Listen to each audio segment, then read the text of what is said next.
जी, अस्सलाम वालेकुम।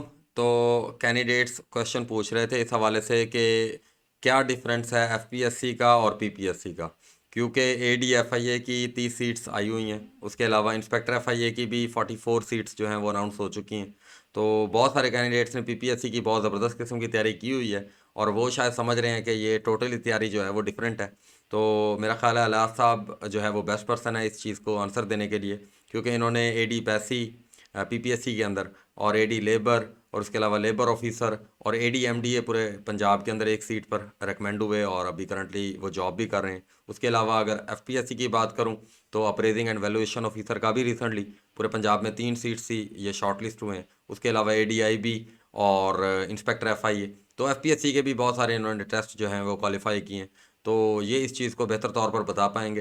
तो अलियास साहब से पूछते हैं। जी अलियास साहब, तो कैंडिडेट्स का क्वेश्चन है कि एफपीएससी और पीपीएससी की तैयारी का क्या फ़र्क है, इनमें क्या सब्जेक्ट मुख्तलिफ हैं, और क्या अब एफपीएससी के लिए मुकम्मली तैयारी जो है ना वो एडीएफआईए के लिए अगर कोई करना चाहता है तो मुकम्मली मुख्तलिफ होगी या इसमें कोई सिमिलैरिटीज़ हैं।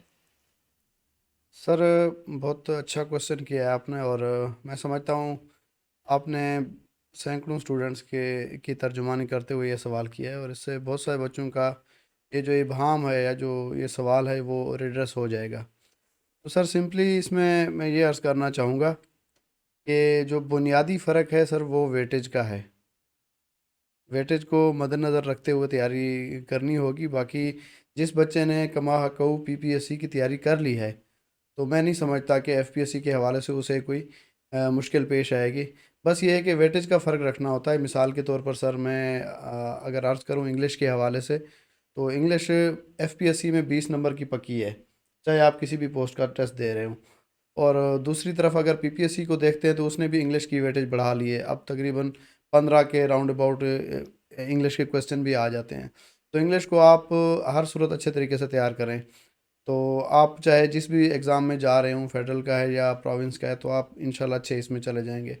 उसके बाद सर, जो दूसरा आता है वेटेज के हवाले से, वो है मैथ। अब पीपीएससी को हम देखते हैं तो इसमें 7 से 8 नंबर पक्के हैं मैथ के। एवरेज की बात कर रहा हूँ, जो एक हम्म। नॉर्मल एक टेस्ट में आ जाते हैं। हम्म। तो दूसरे एंड पे अगर हम देखते हैं एफपीएससी को, तो वहाँ पे 16 मार्क्स की है।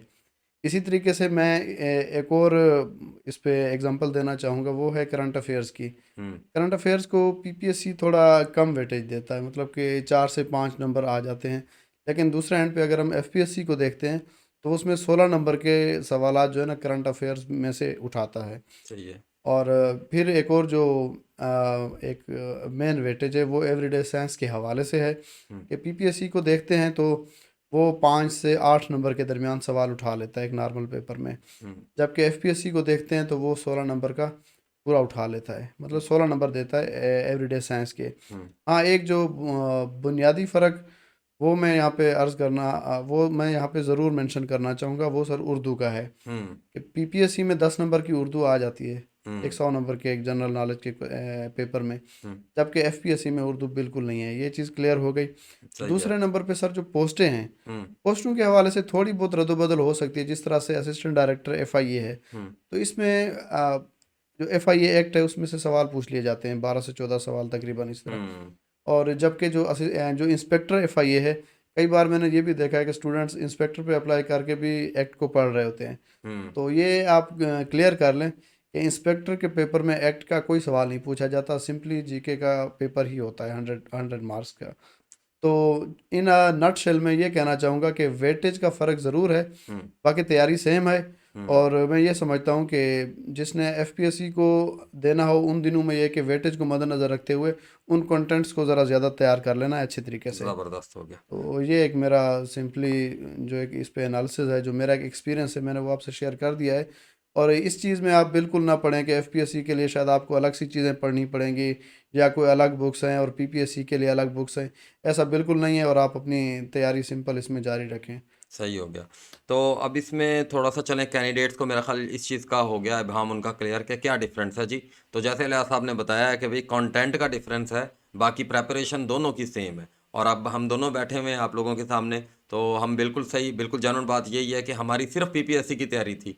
और मैंने भी लास्ट टाइम जब अप्रेजिंग एंड वैल्यूएशन ऑफिसर आया था तो मैंने भी दिया था, वो पेपर मेरा भी क्लियर था। मैंने भी एफपीएससी के काफ़ी सारे पेपर क्लियर किए हैं, पीपीएससी के भी क्वालिफाई किए हैं। तो हम दोनों का एनालिसिस यही है कि तैयारी सेम है, हाँ कंटेंट का फ़र्क है कि सर सॉरी इंटरप्ट कर रहा हूँ, कंटेंट वेटेज। सॉरी हाँ वेटेज का, सॉरी वेटेज, उनकी वेटेज का फ़र्क है, बाकी कंटेंट जो है वो दोनों का ही सेम है। तो अब अलियास साहब से बात कर लेते हैं, करंट अफेयर के ये बड़े एक्सपर्ट हैं। तो अलियास साहब, करंट अफेयर के बारे में कैंडिडेट्स को क्या आप मशवरा देंगे कि कैसे तैयार किए जा सकते हैं? आपके क्यों नहीं कोई गलत होते? आप तो 16/16 ले लेते हैं एफपीएससी के अंदर। सर मैं इसमें आपको क्रेडिट देना चाहूँगा कि आपने एक ज़िम्मेदारी दी हुई है IPS daily current affair dose की प्रिपरेशन के हवाले से। तो उस पे मैं तो यही कहूँगा कि ये डेली बेसिस पे आप कंसल्ट करते रहें। सही है। कतरा कतरा मिलकर दरिया दरिया बन जाता है। और हम्म। पिछले 5-6 महीने से डेली बेसिस पे अपलोड हो रही हैं। हाँ, बल्कि तो हमने अब इनको उनकी जी वीडियो बनाकर, वो वीडियो जो है वो भी आपके पास यूट्यूब चैनल के ऊपर अवेलेबल है। जी तो ये अलियास साहब सुबह उठते साथ ही पहला काम इनका ये मुंह धोए बगैर होता है कि ये मेरे सामने जो है बाज़-औक़ात बन रही होती है डोज़, तो ये बड़ा ही 2-3 न्यूज़पेपर को देखना, पास्ट पेपर को देखना, कर आकर ये उसमें से ऐसे, और ज़्यादा नहीं देते, 4 से 5 सवाल देते हैं और वो आईबीएस के पेज के ऊपर अपलोडेड होते हैं। तो आप उनको नोट डाउन करते रहें, आप उनको देखते रहें, तो आपका करंट अफेयर जैसे अलियास साहब का कोई गलत नहीं होता, तो इंशाल्लाह आपका भी कोई गलत नहीं होगा।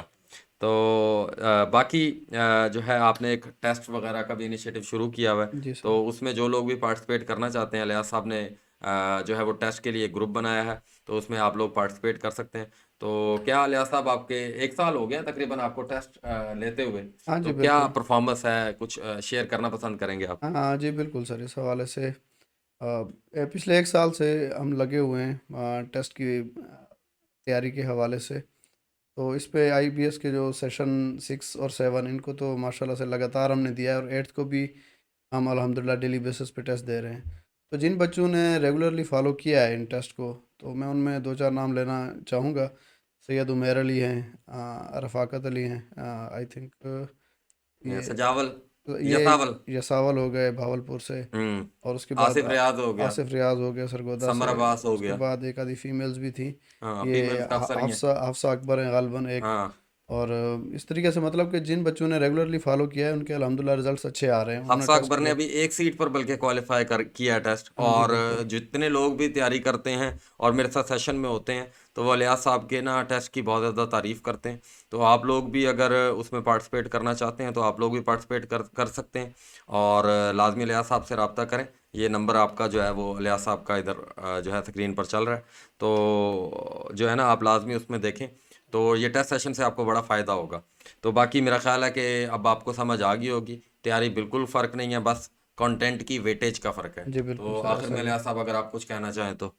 तो बस सर यही है कि बस मेहनत जारी रखें, और इरिस्पेक्टिव ऑफ सीट्स कि भाई कितनी हैं, ये बिल्कुल नहीं देखना। आपने अपने आप को तैयार करना है और हर एग्ज़ाम में जाना है, बैठना है।